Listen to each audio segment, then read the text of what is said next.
day. Today we're going to discuss the first uh, topic on the advanced linear algebra. So we are going to have this one. Okay.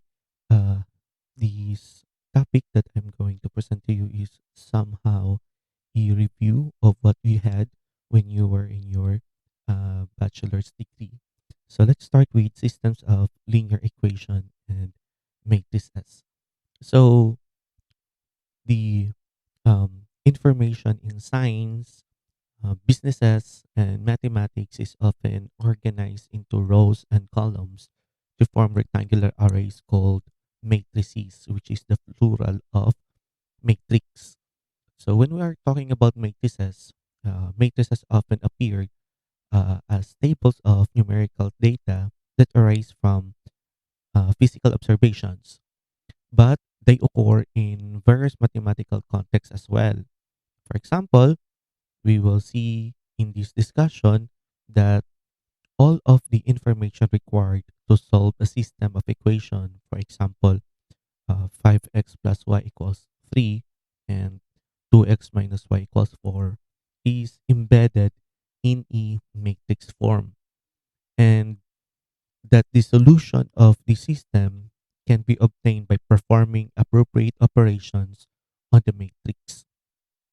This is particularly important in developing computer programs for solving systems of equations because computers as well are well suited for manipulating arrays of numerical information. However, matrices are not simply a notational tool for solving systems of equations. They can be viewed as mathematical objects on their own right, and there is a rich and important theory associated with them that has a multitude of practical applications. So, it is a study of matrices and related topics that forms the mathematical field that we call linear algebra. So, let's begin our discussion. So, we have here linear equation. So, this is somehow an introduction to systems of linear equation.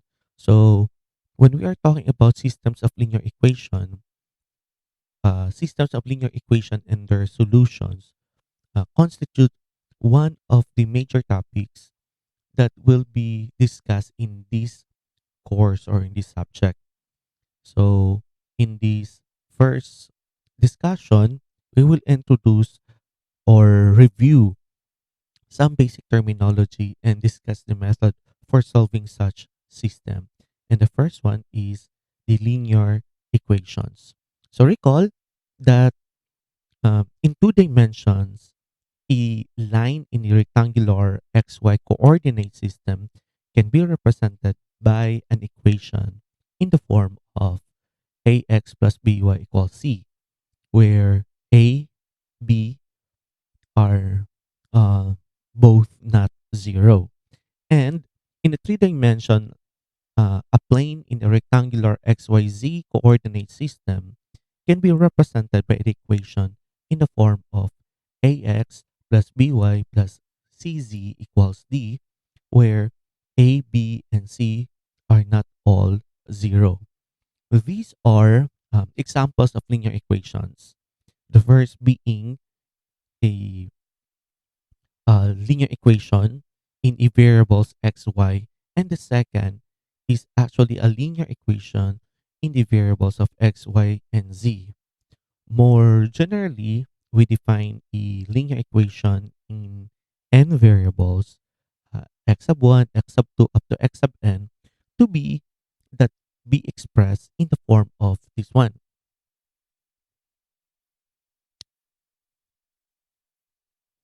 Let me correct. Uh, it should be in the form of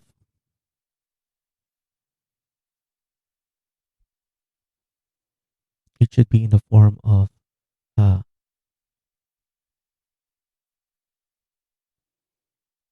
a sub 1, x sub 1,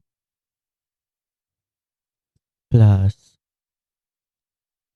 a sub 2 x sub 2 plus so on plus a sub n x sub n, which is equal to b, where a sub 1, a sub 2 up to a sub n, and b are constant, and that the a's are not all 0. In special cases where uh, n is equal to 2 or n is equal to 3, we will often be use variables without subscript and write linear equation as this one. So you have a sub 1 x plus a sub 2 y is equal to b, where a sub 1 and a sub 2 both not both 0. And we could have the a sub 1 x plus a sub 2 y plus a sub 3 z is equal to b. Of course, a sub 1, a sub 2, and a sub 3 not all 0. In the special case where b is equal to 0, the equation has the form of uh, ax, a sub 1 x sub 1 plus a sub 2 x sub 2 plus so on plus a sub n x sub n is equal to 0, which is called a homogeneous linear equation in the variables x sub 1, x sub 2 up to x sub n. Okay, now observe that a linear equation does not involve any products or roots of variables. All variables occur only to the first power and do not appear, for example, an argument of trigonometric, logarithmic, or exponential functions. Of course, this would be the examples of linear equations. And this would be an example, or this would be examples of not linear equation. So a finite set of linear equation is called system of linear equations, or more briefly, a linear system. The variables are called unknowns, and for example, uh, it follows the first one. Let's say this one. Okay, for example, this one. Okay, the system. Okay, that follows the this one. Okay, this one and this one. Okay, follows. Uh, it has unknowns of x and y, and this one, okay, has the unknowns of x sub 1, x sub 2, and x sub 3. So the double subscripting on the coefficients, let's say a sub ij of the unknowns, gives their location in the system. Of course, the first subscript indicates the equation in which the coefficient occurs, and the second indicates which unknowns it multiplies. So thus, when we are talking about, if we are talking about, let's say, a sub 1, 2, it is the first equation and multiplies x sub 2.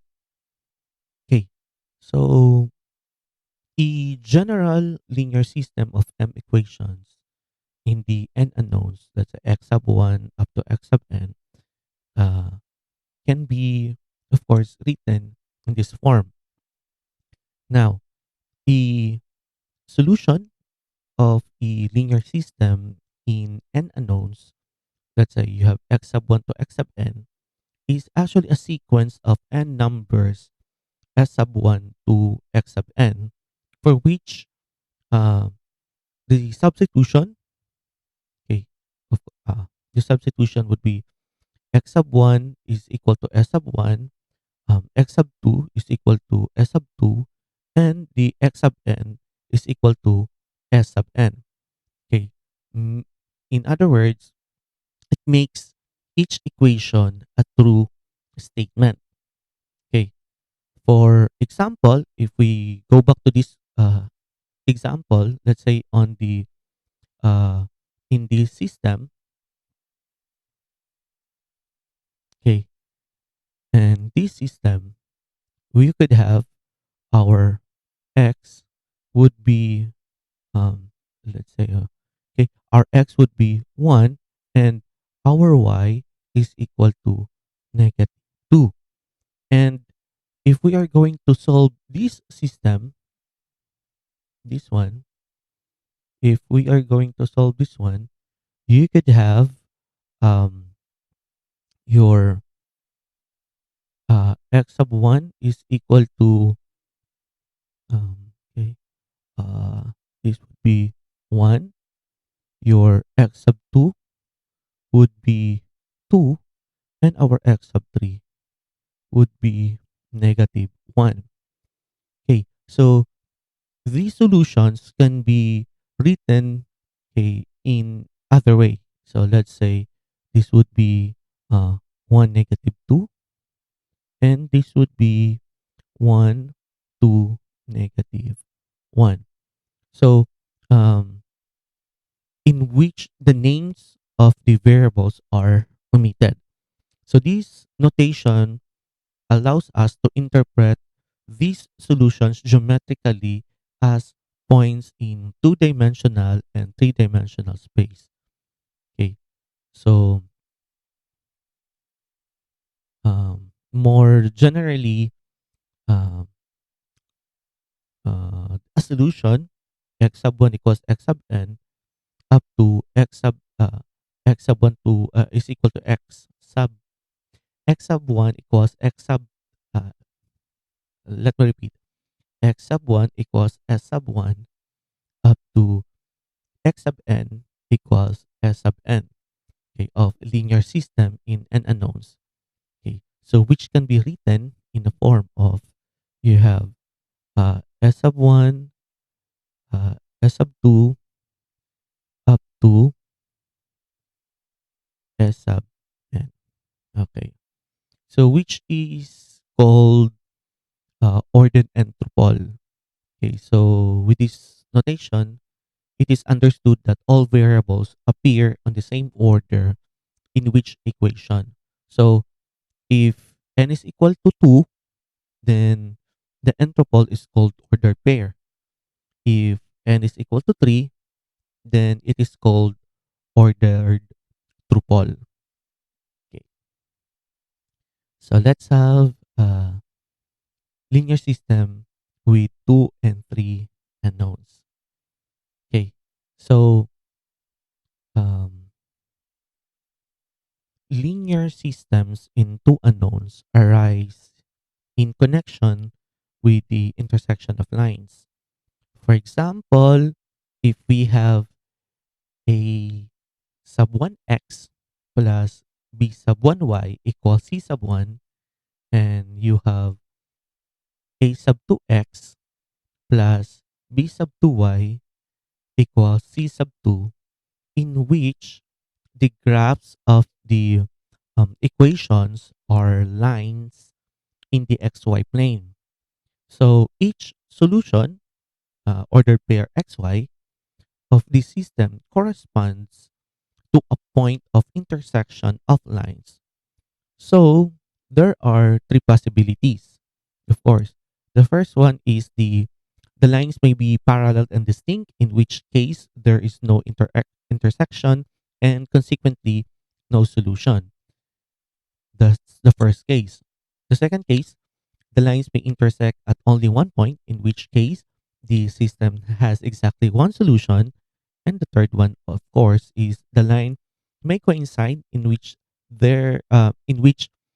uh, there are uh, infinitely many points of intersections. So the points on the common line, and consequently infinite many solution. So of course, the first one is parallel, the second one has one solution, and the third one would be infinitely many solutions. So um, so in general, we say the linear system is consistent if it has at least one solution, and inconsistent if it has no solutions. Therefore, a consistent linear system of two equations in two unknowns has either one solution or infinitely many solutions. There are no other possibilities. Uh, this is the same true for a linear system of three equations in three unknowns, in which the graph of the equations are planes. So the solution of the system, if any, corresponds to points where all three planes intersect. So again, we see that there are three possibilities. You have no solutions, one solution, or infinitely many solutions. Okay, so let's have example. Solve the linear system. We have x sub 1 minus y, x minus y equals 1, and 2x plus y equals 6. I'll give you time to uh, give me the solution. Write your answer in the comment box.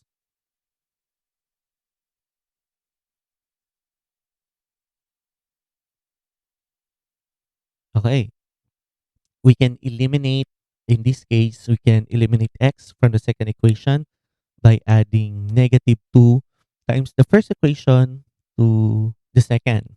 Of course, this yields a simplified system, which is you have um, uh, x minus y equals 1 and 3y equals 4. So from the second equation, we obtain y equals 4 thirds. And on substituting this value to the first equation, we obtain we obtain x equals you have y plus 1 plus y, which is equal to 7 thirds. So in other words, the system has a unique solution, which is, of course, uh, x equals 7 thirds and y equals 4 thirds. So geometrically, this means that the lines represented by the equations in the system intersect at a single point, which is 7 thirds, 4 thirds. And of course, we can check this one by plotting the equations in a single xy plane. Now let's have another example.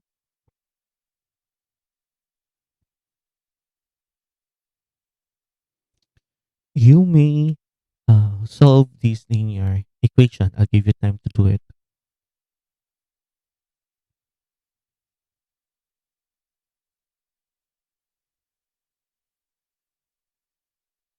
And write your answer in the comment box. Okay, so in this case, we can eliminate x from the second equation by adding negative 4 times the first equation to the second. And of course, this yield is simplified equation of you have uh, 4x minus 2y equals 1 and 0 equals 0. So the second equation does not impose any restrictions on x and y. Therefore, it can be omitted. Therefore, the solutions of the system are those values of x and y that satisfy the single equation, which is 4x minus 2y equals 1. So, geometrically, this means that the lines corresponds to the two equations in the original system coincide. One way to describe the solution set is to solve this equation for x in terms of y to obtain you have to obtain uh, x is equal to 1/4 plus 1/2 y, and then assign an arbitrary value t. Okay. you have the arbitrary value t, which is called parameter to y. So this allows us to express the solution by pair of equations, which is called parametric equations. So you could have uh, our pair of equation would be uh, x is equal to 1/4 plus 1/2 t and y equals t. So we obtain a specific numerical solution from these equations by substituting numerical values from numerical values for the parameter. So for example, if our t is equal to 0, then uh, if t is equal to 0, then you could have our solution set of uh, 1/4 0. Of course, if uh, t is equal to 1, then it yields a solution of you have uh, 3/4 1. Okay, and so on. So, of course, you can confirm this one, okay, by substituting the coordinates into the given equation. Okay, so let's have this one. I'll give you time to answer this one and write your answer in the comment box. Okay, so this system can be solved by inspection since the second and third equations are multiples of the first. Geometrically, this means that the three planes coincide and that those values of x, y, and z satisfy the equation, which is the first equation. You have um, x minus y plus 2z equals 5. Automatically satisfy all the three equations. Therefore, it suffices to find the solution of 9. So, not the solution of 9, the solution of this equation. We can do this by first solving the equation for x in terms of y and z, then assigning arbitrary values r and s, which is called parameters, to these two variables, then expressing the solution by three parametric equations. So you could have uh, x is equal to 5 plus r minus 2s. Okay. Then you could have y equals r and z equals s. So specific solutions can be obtained by choosing a numerical value for the parameters r and s. So for example, taking r, just for example, if r is equal to 1 and s equals 0, then we have a solution of you have 6 1 0. Okay, what about this one? If what would be the solution of, let's say, um, you have uh, x plus y equals 4 and 3x plus 3y equals 6. Write your answer in the comment box. I will going to post a video.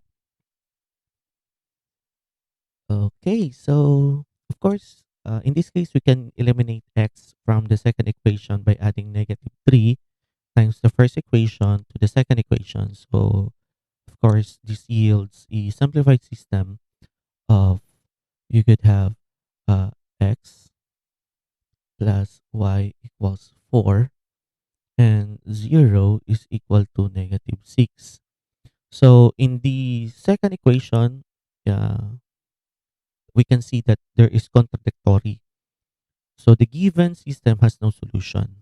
So geometrically, this means that the lines corresponding to the equations in the original system are parallel and distinct. So we leave it for checking by graphing these lines in the x coordinate systems. And of course, you can also see that the two equations has the same slope. Okay. Of course, different y intercepts. Okay. So let's have what we called as the augmented matrices and elementary row of operations. So as the number of equations and unknowns in a linear system increases, um, it also implies the complexity of the algebra involved in finding solutions. The required computations can be um, can be made more manageable by simplifying notations and standardizing procedures. So, for example, by mentally keeping track on the location of the S and the X and the other variables in the linear system. So let's have this one. Okay, we can abbreviate the system by writing only the rectangular arrays of numbers, which is this one. Okay, so as noted in the previous discussion, okay, the term matrix is used in mathematics to denote a rectangular array of numbers.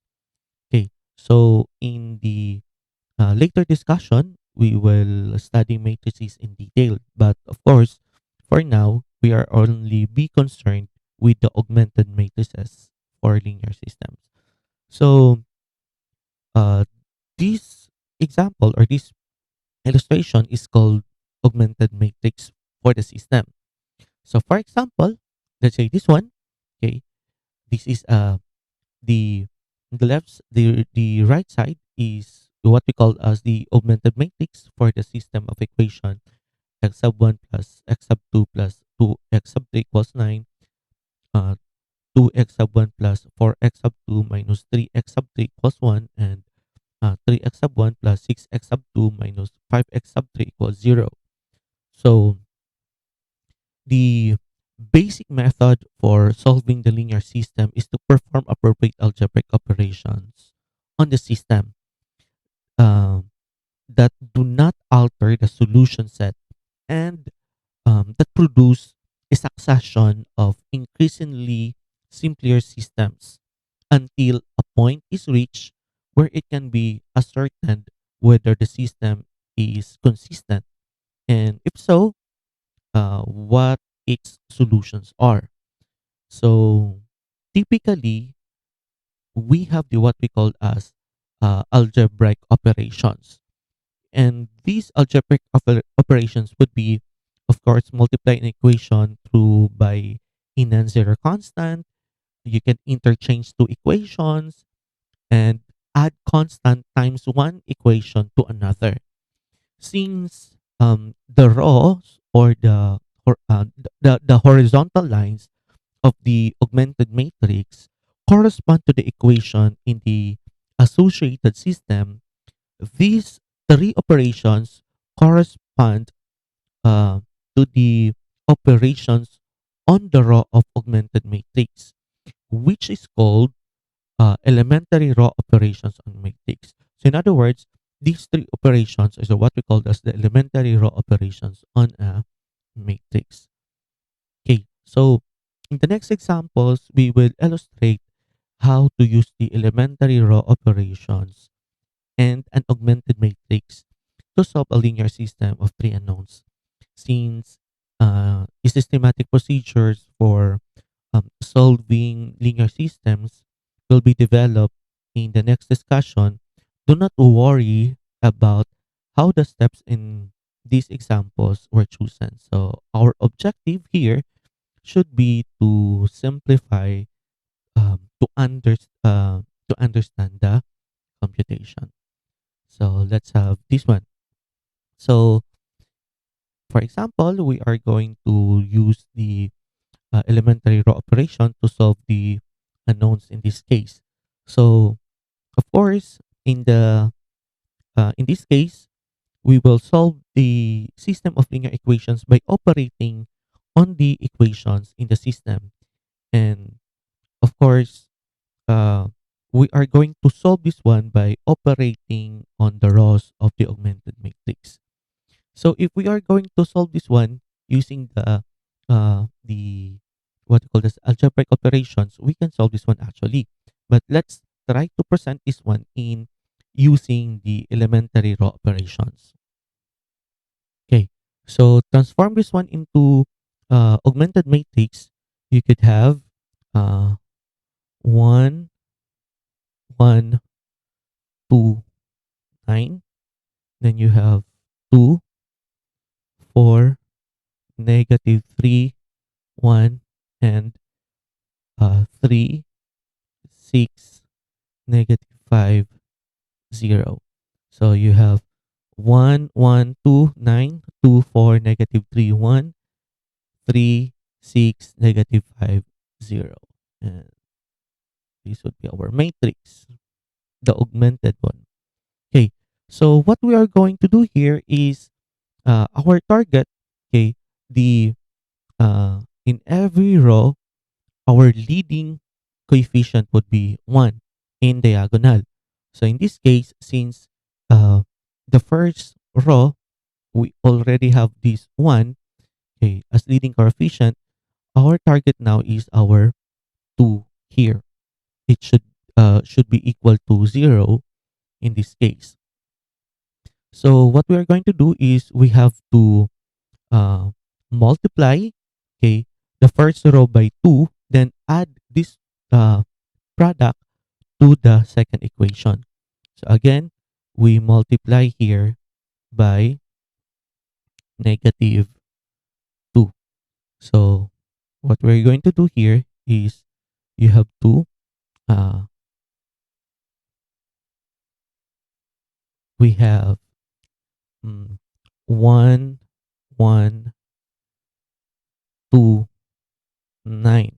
And let's just copy the third row. So you have 3, 6, negative 5, 0. Okay, so you have negative 2 times 1 is negative 2 plus 2 is equal to 0. Then you have negative 2 times 1, negative 2 plus 4 is equal to 2. And negative 2 times 2 is equal to negative 4 plus um, negative 3 is negative 7. And negative 2 times 9 is negative 18 plus 1 is negative 17. Okay, so this would be our okay, transform equation or transform matrix. Now, in this case, uh, our next target is this third column should be equal the first number of this column, the third column should be 0. So what we are going to do here is we are going to multiply the first row by negative 3 and then add to the third row. So here we're going to multiply this one by uh, negative 3. So what we have here, uh, just copy the first row, 1, 1, 2, 9. Then copy the second row, 2, 0, 2, negative 7, negative 17. Okay, so you have negative 3 times 1 is equal to negative 3 plus 3. That's equal to 0. Then negative 3 times 1 is negative 3 plus 6 is equal to 3. And then you could have um, negative 11 and negative 27. So that's our another matrix. Now, the next target is we are going to uh, our next objective would be this number, okay, on the second row should be equal to 1. So we can, what you call this one, we can obtain that objective by multiplying the second row by 1/2. So if we are going to multiply that one by 1/2, then you could have here, you could have 1 1 2 9 0 1 negative 7 halves and negative 17 halves. And then copy the third row, 0 3 negative 11 negative 27. Okay, now our next objective is to make the third row, okay, equals 1. So by this, we are not not 1 but 0. Okay, we are going to make this one 0. So in this case, we are going to multiply negative 3 to the second row and then add it to the third row. So in this case, we are going to multiply this one by negative 3. So you have just copy the first two rows. So you have 1, 1, 2, 9. You have 0, 1, negative 7 halves, negative 17 halves. And then next, we have to multiply negative 3 to the second row and then add it to the first row. So in this case, you have 0. Then you have, this case, you have 0. Then you have um, negative, uh, negative 1/2. And then you have um, uh, negative 3 halves. Okay. Now, next one is our target would be this number would be equal to 1 so that the diagonal would be 1. So what we are going to do, we are just going to multiply the third row by negative, negative 2. So what we have here would be 1, 1, 2, 9, then 0, 1, negative 7 halves, negative 17 halves, and of course multiply it by negative 2 on the third row. So you have 0, 0, 1, 3. Okay, so that would be the matrix. Now, the next target would be this number would be um, equal to 0. That would be our next target. Okay, so let's just uh, copy. Okay, let's just copy. You have uh, 1, 1, 2, 9, uh, 0, 1, negative 7 halves, negative 17 halves, and then 0, 0, 1, 3. Okay. So in this case, we are going to multiply negative 1 to the second row and then add it to the first. Okay. So we have to multiply here by negative 1. So you have, in this case, we are just going to copy the second and the third. You have 0, 1, negative 7 halves, negative 17 halves, and you have the 0, 0, 1, 3.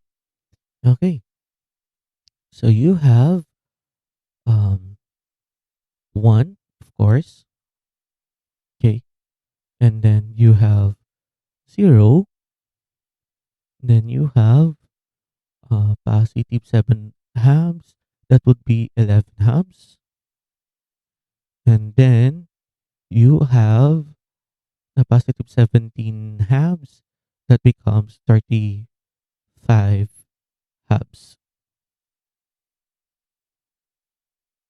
Okay, now the next target is we are going to add uh, we are going to multiply negative 11 halves to the third row, okay, and then add it to the first, okay, and 7 halves times the third row to the second, okay, to obtain the matrix form. Okay, so take note, our target would be, there should be uh 100, 010, and 001. So in this case, we can now see that we have um our z is equal to 3. So uh, our target would be here, it becomes 0, here it becomes 0. So again, we have to multiply the third row, okay, negative 11 over 2 to the first. Okay, so we are going to, here we have to multiply negative 11 halves, okay, and then add it to the first. So you have, we are just going to copy the third row, 0, 0, 1, 3. Okay, so you will have um, multiply negative 11 halves, 0, that's 0, plus 1, of course, 1, and then that becomes 0, and that becomes negative 11 halves plus 11 halves, that becomes 0, and then you have negative 11 halves times 3 plus 35 halves, that becomes 1. Okay, 1. And then on the second, we have to multiply uh, 7 halves and then add it to the third. Uh, uh, we Wrong. We have to multiply 7 halves to the third.